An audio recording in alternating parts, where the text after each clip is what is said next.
Now, just the days of development are kind of important when you go to start a new hive. You've got to realize that the time from egg to adult bee in a worker is around 21 days. Varies a little bit with species and place, but it's around 21 days. The time for a queen is around 16 days. The time for the drone is 24. Now that's a crucial time. The 24, 21 time factor is crucial when we're talking about varroa mites. Yes? Is a hive confined to one box, or is it multiple boxes? Well, the hive itself would just be one stack of boxes, okay? And we'll talk about the details of that too, but yeah, when we're talking about a hive, we're talking about one stack for one colony. Yeah. You're saying one box. Well, not necessarily one box. This is a good time to get into that. You know, what we're looking at here with what Michael has set up is we have the bottom box would be considered the brood chamber. All right. Now he has a shallow second box on there. On my hive here, you would see a shallow deep, and I run 2 deeps for my normal brood chamber. And what's on top is called the super. Now the hive is the house. Okay. When we talk, we sometimes interchange the terms hive and colony, but the hive technically is the house, and the bees in the house is the colony of bees, okay? Just for terminology's sake. And one stack of boxes, it could be higher than your head. One time, Alan had a location out on the river there in Clarkport that was such a good honey year that we had supers stacked up higher than we could reach, and so we had one hive that we could reach, and we get the supers on, and then I stood up on that hive to get the supers off of the next ones. What did they produce, Alan? 200-300 pounds apiece that year? Yeah, I think it was somewhere in the 250 pound on, that was on 20. Probably only 20 hives. 20 hives, yeah. So let's just kind of go through all of that, you know. Michael, you're standing right there. Why don't you just pick that top frame right up? We'll start there. That's called a frame, you know. People call it all kinds of things, but bee terminology, it's a frame. And that what he just took out there is the plasticell foundation. And there are various kinds of foundation, the old wax foundations that you put in with wires in the frames. And the parts of the frame, the top is the top bar, and the ends would be the end bars, and the bottom is the bottom bar. Just terminology so that you understand, you know, in any kind of a business you have certain terminology, and that's what we have there. So then next, he's got the lid or the cover, and there are various kinds of covers. That's a commercial travel kind of a migratory cover that has lips on the end. Here's another kind of a cover that has a little space in here, and we call these candy board lids because they're set up so we could actually pour candy in the top and let it set up and put that right over the top. And there's some advantages to this. The bees have more space, but you can see they build comb in that space too, and the flow is really on, and you can get the lid all stuck on. Another cover type is this flat one that all it is just a piece of plywood with nothing else on it. It's inexpensive, quick. It's easy for migratory beekeeping because that's all you have to mess with. You don't have end cleats to come off and top cleats to get in the way and all of that. But the disadvantage is that it does have a tendency to warp that way. All right, and go ahead, Michael, with the next there. We'll start with the bottom hive first, right? Yeah, if you want to do that, that's fine. We'll start with the bottom. You got the bottom board, right? Now there's the bottom board, the foundation, and that one I think is a screen one, isn't it? So this is the bottom board, That's a- this is your mic screen. Okay. Now, the bottom board there on the very bottom is what some of us refer to as a channel bottom. It's reversible. You can leave it as it is for a 3/4 inch opening, and then there's a little stick that you put in there that has notches in it. Or you can flip it over and you have a 3/8 inch opening, which is just the B-space opening, and use it that way. And you can also reduce the entrance. And then you've got the screen bottom board, which is a good tool for mic control. Okay? So would you leave that smaller opening the way it is year round? What's the purpose of having three? Well, I only use the smaller opening, and I have a bottom board here that is it's nailed there, so I won't open it up. But it's permanently attached to the bottom, and it only has the 3/8 inch opening. And the reason is that if we leave anything with 3/4 inch, mice get in, and so There's supposed to be a stick that goes right in between here. It Yeah. reverses on 2 different angles, 3 inches versus 1/2 inch, and you rotate it depending on the weather. yeah. But if you leave it like that, you don't have to put a mouse guard or nor the other reducer in, Right. correct? So That's right, you just but- leave it like that? My preference is to I leave the guess 3/8 inch why would there opening. be options? I guess why would you want options as Yeah. opposed to just the standard 3/8? Right. There are several options. You can just kind of tailor whatever you need.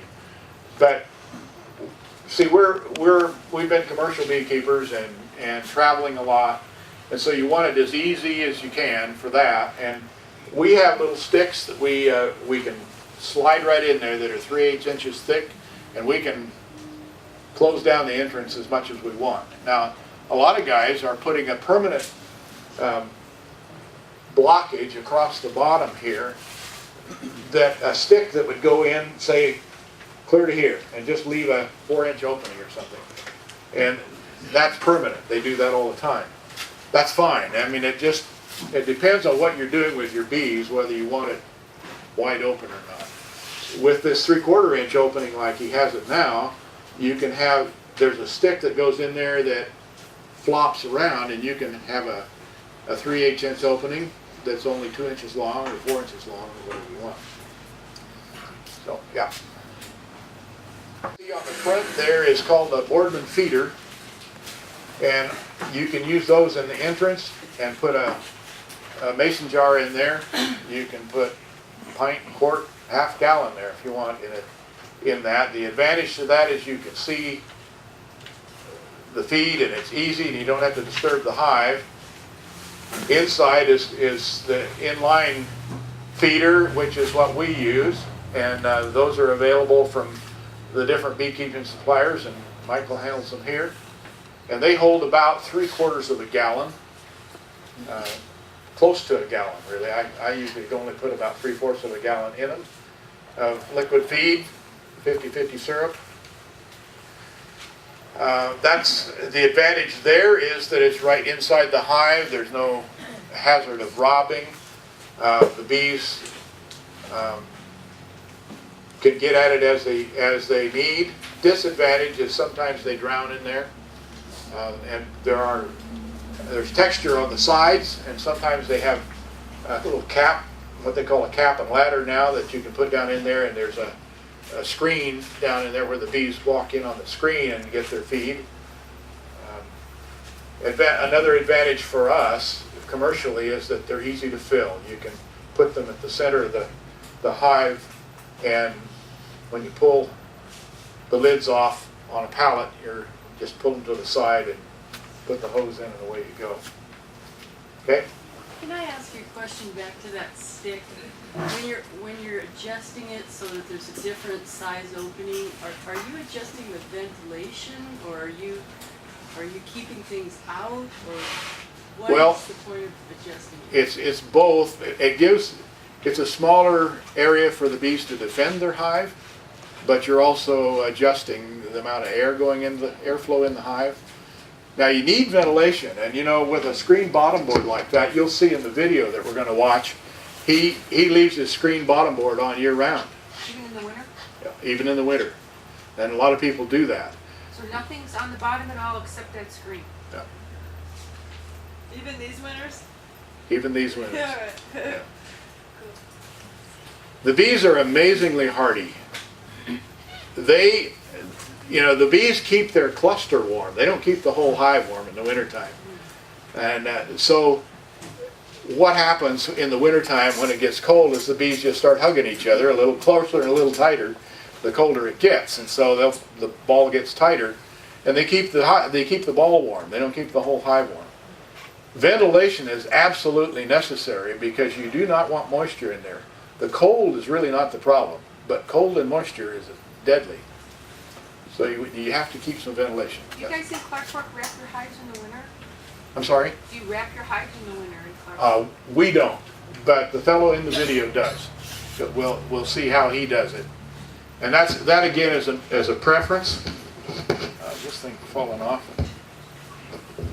Do you put your hives in a warehouse or something, a barn or something? No, we don't. Okay. Some people do. Down in southern Idaho, there's one of our friends down there runs about 10,000 hives, and he puts all of his in a climate-controlled warehouse. And then in January, when it's time to go to California to pollinate the almonds, he just starts loading the semis right out of the warehouse. And then when they're in California where he can go through them, he goes through and inspects them and culls out the dead outs and so forth.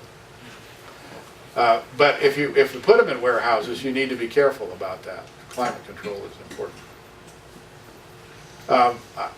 Sometimes we put them, my first season of having bees here in Idaho, I put some in a shed, thinking that would be a good idea to help them, and it was southern exposure. It was disaster because the bees under the shed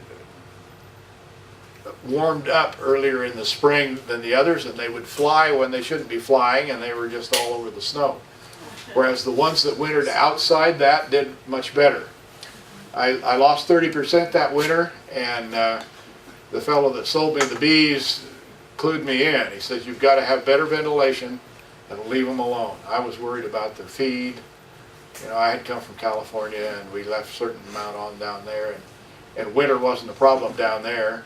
So sometimes they would even make a can of honey off of the eucalyptus in the wintertime. Not here. What do you use for wintertime ventilation? Well, we'll get into that a little bit, but winter ventilation, I like to have an opening at the top, either a slot in the lid, or if you use an inner cover, in the inner cover, so that there's ventilation near the top, or a hole actually in the second super. Now this one that I have here doesn't have that, but that's what I really prefer.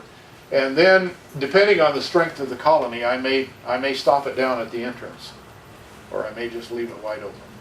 How big a hole, 3/8? Pardon? How big a hole? Oh, 3/4 of an inch, or this one's just an inch wide, 3/8 deep. You have to be hyper vigilant to keep the accumulation of snow from covering the holes. Yeah. What about Bees? so? Well, the bees, if they don't need the hole, they'll plug it up with propolis. Yeah. If they figure they don't need it. I'm going to go through a hive here after a while that wintered and then died out this spring, and then we'll go through why and what we might do about it. Okay. Next step. Now, normally you would have a second box on there. The fellow in the video is going to install his package in a double. But here's the single, and if a lot of people actually run the single as the brood chamber, and on top of that it's all honey. So he just put a queen excluder on there, and this is a plastic one, but they also sell metal ones here, which I prefer because the metal ones, they get plugged up with wax and propolis, and if you want to clean them out, these you have to boil, whereas the others you can take a torch to or something to clean them out. But that's the metal one. They're queen excluders. The space that the worker bees can get through there, but the queens can't because of their size, and the drones cannot go through. So The idea for a queen excluder is to keep the queen from going up and laying eggs in the honey super. It's just a matter of preference. A lot of beekeepers don't like to use the excluder because they say it excludes the honey as well. That's, it depends a lot on the bees themselves. The next box that he put on is the honey super, or the 6 5/8 super frame again with plasticell foundation in that one. Yeah, that's the smallest Now one. you can also get comb honey foundation for that, which would be just wax, and you can make comb honey with that, or you can buy other wax foundation for a wired frame as well. I'm going to show you in a little bit what else you can do to make comb honey. Okay? What about just the frame with no combs or anything? Yeah? Well, since the question came up, let's just look at that. I do that to make comb honey. I put 1 or 2 of these in a honey super during a good nectar flow, and you can see that there's bits of comb in here that are there from when I cut the comb out. And then they have a comb honey cutter, I think, on one of these What are those called? tables. Yeah. There's that metal thing there there's a scratcher, and then there's a comb honey cutter that that would be the honey knife. I was just thinking of this little square. That's my cut. Yeah. My cutter. That's for cutting comb honey out, or you can just use a knife. But the bees will build this out, and you can see this is one that I put in just as a blank frame, or sometimes you can put a little piece of foundation in here for a starter, and they'll draw it out. The thing with using just a blank frame like this to get your comb honey is they're going to build mostly drone cells. This is all drone cell in here. They'll fill in the blank space with drone cell. Sometimes they'll use worker foundation, but if you want to build worker foundation, then you need to put a foundation in there, a starter in there. In this honey super, I have frames that have already been used, and they've been uncapped. I use a machine or a hand knife like what he has there. And then what I do is I use 9 frames in my honey supers so that they draw them out nice and thick. And so I'll put 8 frames in with one of these blank frames right in the center, or if I want to do 2, I'll put 1 on each side of the center for them to draw 2 frames of comb honey out. How long does it take them to make the wax comb? Well, it depends on what the nectar flow is. They figure it takes 10 pounds of honey to produce 1 pound of wax. And the honey bees themselves produce the wax, and it's the young worker bees that do that, and they have wax glands in their abdomen. And what they do is they produce this wax, and then they take the little flakes of wax, move it up to their mandibles and chew it, and then put it in that. But something like this, in a good nectar flow, they could do that in just a few days, a week. Yeah. So you will use the blank ones that you've opened up I mean, you're not putting in plastic, you're putting in natural ones with a blank. Yes, and sometimes, this is a plastic frame, plastic foundation, everything. We put it in, it was just blank. But it was coated with wax, and the bees just drew it out. And then when we reuse it, we just cut the cappings off and just reuse the frames. Is it okay to run 2 brood boxes? Pardon? Is it all right? Well, I think we ran our 2 bottom boxes with both brood. Right, that's what I do. Is that okay? Yeah, that's preferable, really. I think it is. I worked with a fellow in California for a while who preferred to just run the single. He said keep the queen in the bottom box. Everything above it is honey. And he said that he believed that's the way you produce more honey. They don't run out of room and swarm? Well, that's it. But you have to provide plenty of room for them, otherwise they will swarm. If they have plenty of space though to put whatever they need to put in there, why, they're not as likely to swarm. They might.